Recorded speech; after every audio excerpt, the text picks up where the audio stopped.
হযরত জাবের রাদিয়াল্লাহু যুদ্ধের ময়দানে, খন্দকের যুদ্ধে সে গর্ত খনন করতেছে। এমন সময় রাসূলকে বলতেছে, ইয়া রাসূলুল্লাহ, আমরা তো ক্ষুধার্ত, অত্যন্ত ক্ষুধার্ত ইয়া রাসূলুল্লাহ, কিন্তু আমাদের চাইতেও আপনি আরো বেশি ক্ষুধার্ত ইয়া রাসূলুল্লাহ। আমরা পেটে একটা পাথর বেঁধেছি, আপনি দুইটা পাথর বেঁধেছেন ইয়া রাসূলুল্লাহ। কিন্তু আমাদের কথা হচ্ছে, আমরা গর্ত খনন করতে করতে বিশাল একটি পাথর বের হয়েছে ইয়া রাসূলুল্লাহ, আমরা এত জোরে আঘাত করতেছি কিন্তু পাথরটা ভাঙে না। সমস্ত সাহাবী বলতেছে, ইয়া রাসূলুল্লাহ, আমরা সব সাহাবী মিলে এই পাথরকে ট্রাই করেছি, ভাঙার চেষ্টা করেছি। ওগো আল্লাহর নবী, এই পাথর আমরা ভাঙতে পারতেছি না। রাসূল সঙ্গে সঙ্গে বলতেছে, সাহাবীরা তোমরা আমার হাতে অস্ত্র দাও, আমি ভাঙতে চাই। সঙ্গে সঙ্গে আল্লাহর নবী অস্ত্র নিয়ে এত জোরে পাথরের উপরে আঘাত করলেন, সেই পাথরটা চূর্ণ বিচূর্ণ হয়ে গেল। সঙ্গে সঙ্গে একজন সাহাবী বলতেছে, ইয়া রাসূলুল্লাহ, আমরা হলাম ক্ষুধার্ত, আমাদের চাইতেও আপনি বেশি ক্ষুধার্ত। ওগো আল্লাহর নবী, আপনি কিভাবে এটা ভাঙলেন? বলতেছে, তোমাদের সেই টেনশন নাই। একজন সাহাবী উঠে বলতেছে, আমাদের নবী যেই দিকে যাবে সেই দিকেই তাকে এক নম্বরে পাওয়া যাবে। আমাদের নবী জিহাদের ময়দানে যখন যায় তখন সেনাপতির দায়িত্ব পালন করে। আমার নবী নানা হিসাবে এক নম্বর, আমার নবী স্বামী হিসাবে এক নম্বর। সমস্ত সাহাবী উঠে বলতেছে, আমার নবী যেই দিক দিয়ে যাবে সেই দিকে এক নম্বরে পাওয়া যাবে। এমন সময় জাবের বলতেছি, ইয়া রাসূলুল্লাহ, আপনি এত ক্ষুধার্ত, আমার কলিজা সহ্য হয় না। ওগো আল্লাহর নবী, আপনাকে একটু দাওয়াত খাওয়াতে চাই। সঙ্গে সঙ্গে বাড়িতে গিয়ে তার স্ত্রীকে বলতেছে, ওগো বিবি, বাড়িতে কিছু আছে কিনা? সঙ্গে সঙ্গে বিবি বলতেছে, একটু জবের আটা আছে। বলতেছে, আমি নবীকে দাওয়াত দিবার চাই, তুমি তো আটা দিয়ে রুটি বানাইবা, কিন্তু আল্লাহ নবীর সঙ্গে কিভাবে, আল্লাহ নবীর সামনে খালি রুটি আমি কিভাবে দেই? সঙ্গে সঙ্গে জাবের বলতেছে, ওগো বিবি, আমি এই রুটি কিভাবে খালি রুটি নবীর সামনে দিব? বিবি বলতেছে, তাহলে বাড়িতে আর কিছুই নেই? জাবের বলতেছে, টেনশনের কোনো কারণ নেই, আমার বাড়িতে ছোট্ট একটি বকরির বাচ্চা আছে, সেই বাচ্চাটা জবাই করে রাসূলের সামনে পেশ করব। সঙ্গে সঙ্গে জাবের দৌড়ে এসে নবীকে বলতেছে, ইয়া রাসূলুল্লাহ, ওগো আল্লাহর নবী, আমার বাড়ি তো কিছুই নেই, শুধুমাত্র জবের আটা আর একটি ছোট্ট বকরির বাচ্চা আছে। ইয়া রাসূলুল্লাহ, সেই বকরিটা রুটি দিয়ে আপনাকে মেহমানদারি করতে চাই।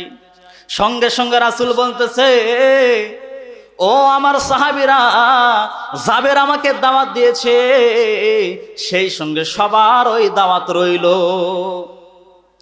এই কথা শুনে হযরত জাবের রাদিয়াল্লাহু এক দৌড়ে যখন বাড়িতে আসতে চায়, এমন সময় জাবের রাদিয়াল্লাহু আবার নবীর কাছে গিয়ে বলতেছে, ইয়া রাসূলুল্লাহ, আমার বাড়িতে সামান্য টুকু জবের আটা আছে।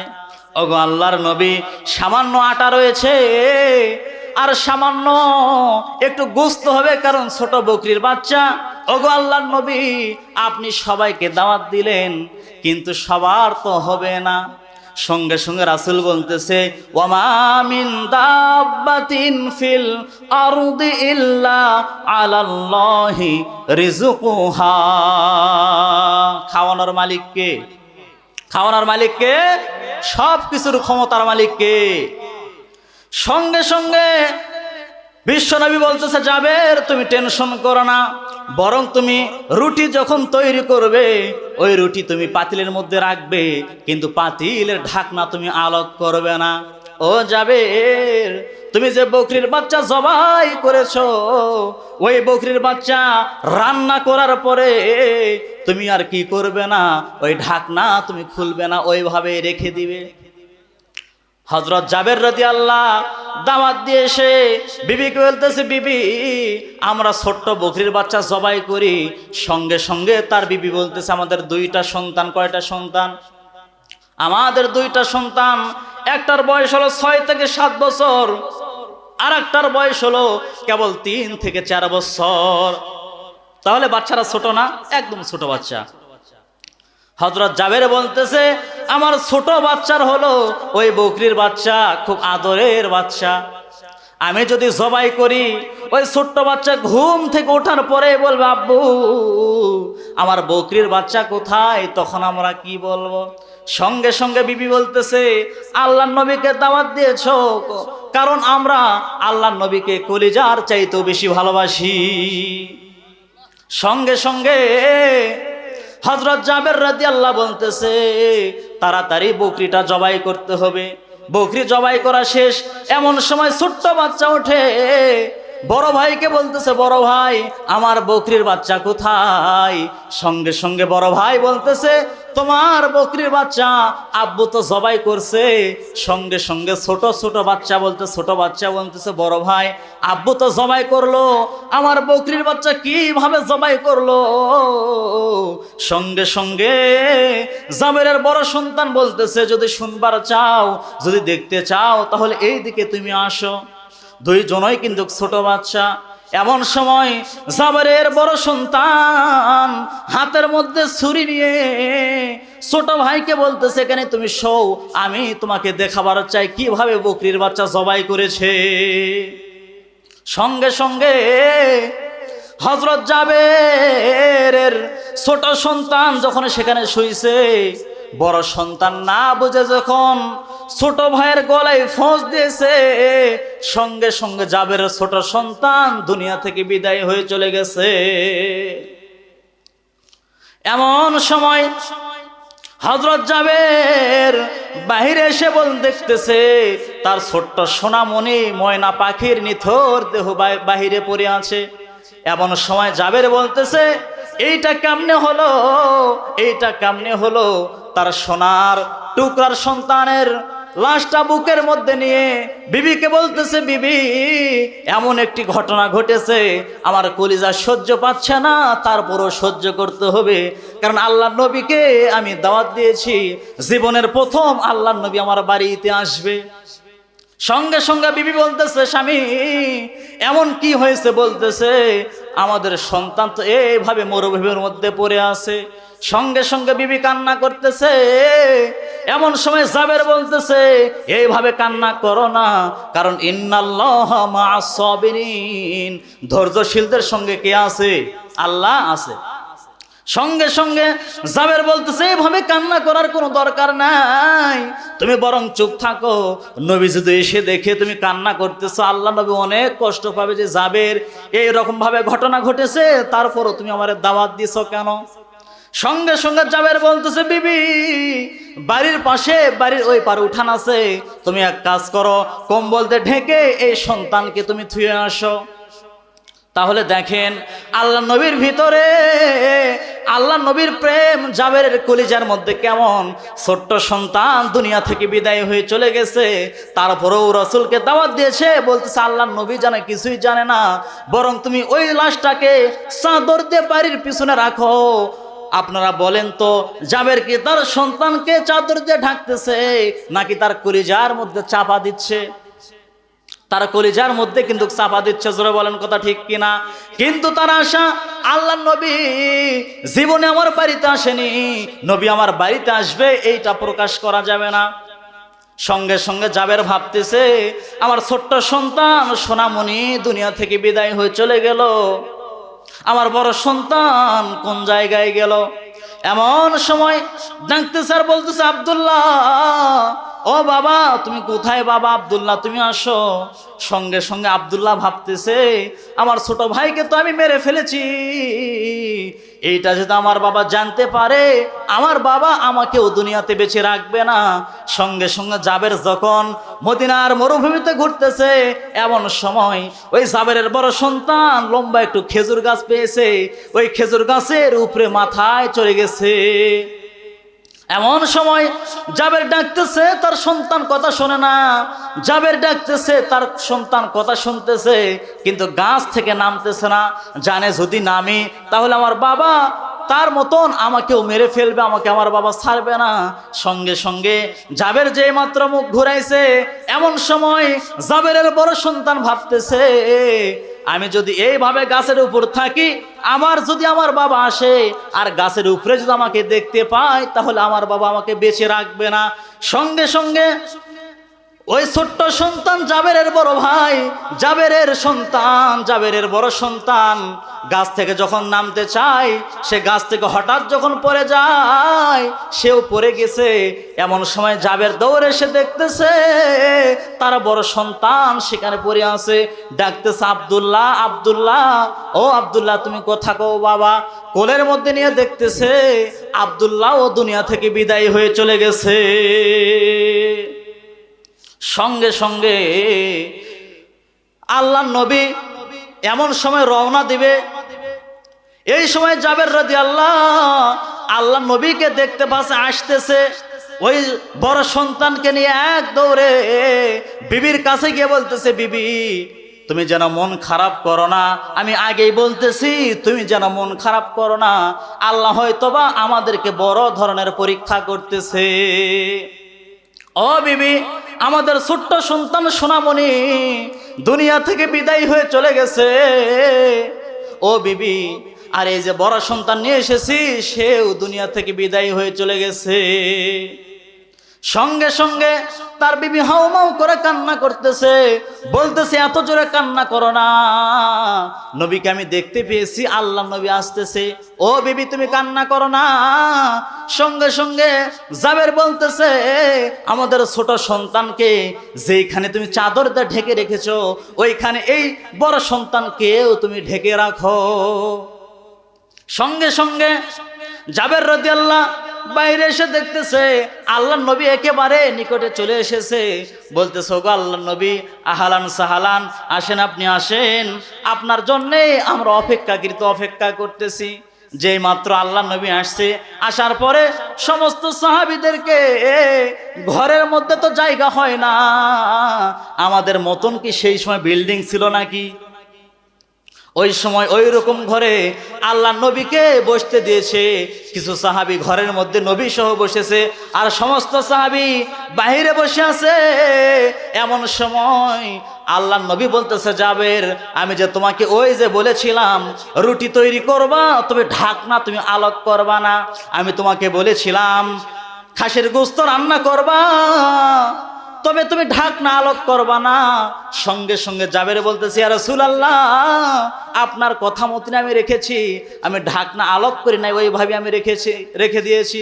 সঙ্গে সঙ্গে আল্লাহর নবী ওই ঢাকনা আলোক করে একটু তার লালা ওই রুটির মধ্যে দিল, গোশতের মধ্যে একটু নবীর থুতু মুবারক দিয়ে দিল। আল্লাহ নবী বলতেছে, জাবের, ওইটা না দেখে এক সাইড থেকে তুমি পরিবেশন শুরু করে দাও। আল্লাহ নবী যখন ঘরের মধ্যে বসলো, জাবের সবাইকে পরিবেশন করতেছে। এমন সময় জিবরাইল এসে বলতেছে, ওগো আল্লাহ নবী, আপনি জাবেরকে বলেন, জাবেরের দুইটা সন্তান রয়েছে, ওই দুইটা সন্তানকে নিয়ে আপনি একসঙ্গে খাবার খাবেন। সঙ্গে সঙ্গে আল্লাহর নবী বলতেছে, জাবের, তোমার দুইটা সন্তান রয়েছে, আমি জানতাম না, কেবলমাত্র আমি জানতে পারলাম তোমার নাকি দুইটা সন্তান রয়েছে। ও জাবের, তোমার দুইটা সন্তানকে ডাক দাও। এমন সময় জাবের বলতেছে, ইয়া রাসূলুল্লাহ, আমার সন্তানগুলো খেলাধুলা করতেছে, আপনি খাবার খাচ্ছেন, আপনি খাবার শুরু করেন, আপনি তাদেরকে ডাকার দরকার নাই।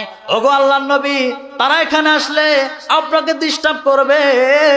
সঙ্গে সঙ্গে রাসূল বলতেছে, ছোট বাচ্চাদের আমি অত্যন্ত ভালোবাসি। ও জাবের, তোমার দুইটা সন্তানকে আমার কাছে নিয়ে আসো, কারণ আমি ছোট বাচ্চাদেরকে পছন্দ করি, আমি ছোট বাচ্চাদেরকে ভালোবাসি। জিবরাইল বলতেছে, ইয়া রাসূলুল্লাহ, এইভাবে হবে না, আপনি জাবেরকে দরকার হয় ধমক দেন। কি দেন?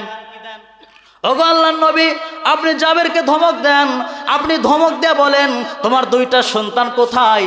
সঙ্গে সঙ্গে রাসূল বলতেছে, এই জাবের, সত্যি করে বলো, তোমার দুইটা সন্তান কোথায়? জাবের আবার বলতেছে ইয়া রাসূলুল্লাহ, আমার দুইটা সন্তান অত্যন্ত দুষ্ট, এই জন্য আমি তাদেরকে সাই বুদ্ধিতে অন্য জায়গায় পাঠায়া দিছি। ওগো আল্লাহর নবী, আপনার কাছে যদি থাকে আপনাকে ডিস্টার্ব করবে, আপনার কষ্ট হবে। রাসূল বলতেছে জাবের, সত্যি করে বলো তোমার দুইটা সন্তান কোথায়? সঙ্গে সঙ্গে আল্লাহর নবী বলতেছে জাবের, ঘরের পিছন থেকে কে কান্না করতেছে, কার কান্নার আওয়াজ শোনা যায়। সঙ্গে সঙ্গে জাবের বলতেছে ইয়া রাসূলুল্লাহ, আপনি যেহেতু ছাড়বেন না, আপনাকে আল্লাহ তাআলা ওহীর মাধ্যমে জানাইছে, আমরা বুঝতে পেরেছি। ওগো আল্লাহর নবী, আপনার কাছে আর আমি গোপন করব না। ওগো আল্লাহর নবী, আমার দুইটা সন্তান এইভাবে দুনিয়া থেকে বিদায় হয়ে চলে গেছে। ওগো আল্লাহর নবী, আপনি আসেন।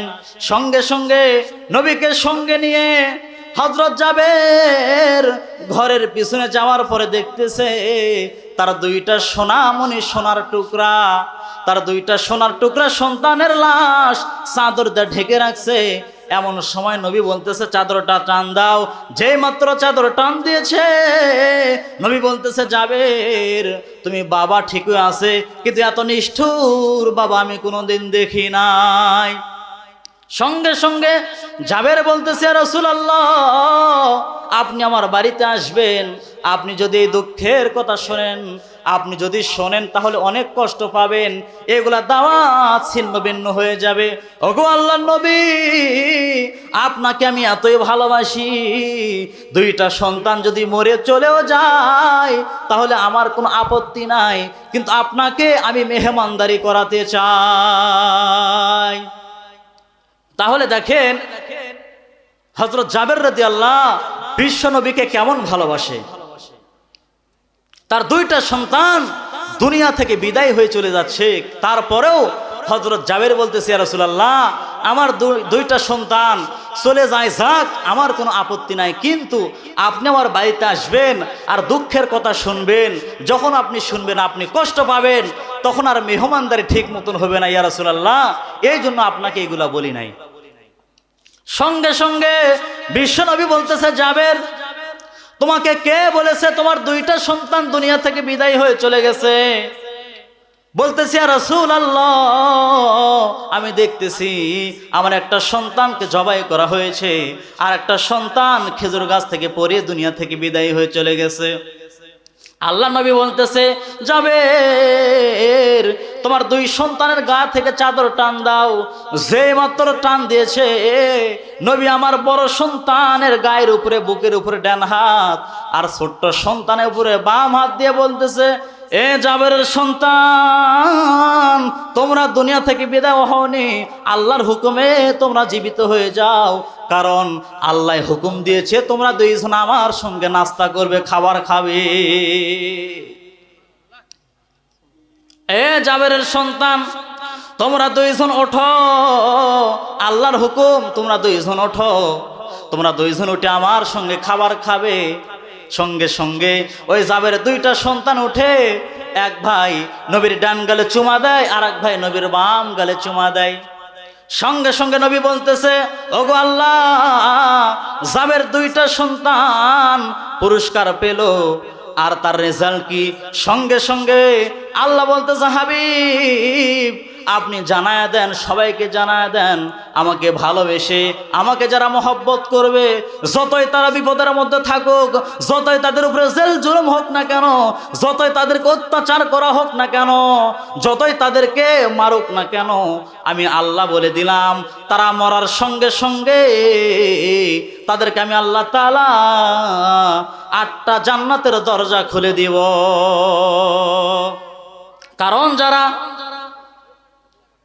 কারণ যারা আল্লাহ রাস্তায় যারা জীবন দেয়, আল্লাহ বলতেছে, ওয়ালা তাকুলু লিমান ইয়াকতালু ফি সাবিলিল্লাহি আমওয়াতুন বাল আহইয়াউ ওয়ালাকিন লা তাশউরুন। আল্লাহ বলতেছে, আল্লাহ রাস্তায় যারা জীবন দিবে, আল্লাহ রাস্তায় যারা কতল হবে, আল্লাহ রাস্তায় যারা হত্যা হবে, তোমরা তাদেরকে হত্যা বলো না, বরং আমি আল্লাহ বলতেছি বাল আহয়াউ ওয়ালাকিন লা তাশউরুন, তারা চিরজীবন লাভ করবে, বরং তারা অমর হয়ে যাবে, তারা মরবে না। ওয়ালাকিন লা তাশউরুন, তোমাদের সাধারণ মাথা তাই তোমরা বুঝতে পারো না। তাহলে এই যে আমাদের শরীফ ওসমান হাদি ভাই যে দুনিয়া থেকে বিদায় হয়ে চলে গেছে, আসলে সে কি মারা গেছে? আসলে মরে নাই, বরং বর্তমান বাংলাদেশে যত সন্তান হচ্ছে সবাই নাম রাখতেছে ওসমান হাদি। কি নাম? যেই সন্তানই হচ্ছে দেখবেন নাম কি রাখতেছে? ওসমান হাদি। ছেলে সন্তান হচ্ছে নাম কি? বলতেছে আবু সাইদ। নাম কি? বলতেছে ইয়ামিন। নাম কি? বলতেছে মুগ্ধ।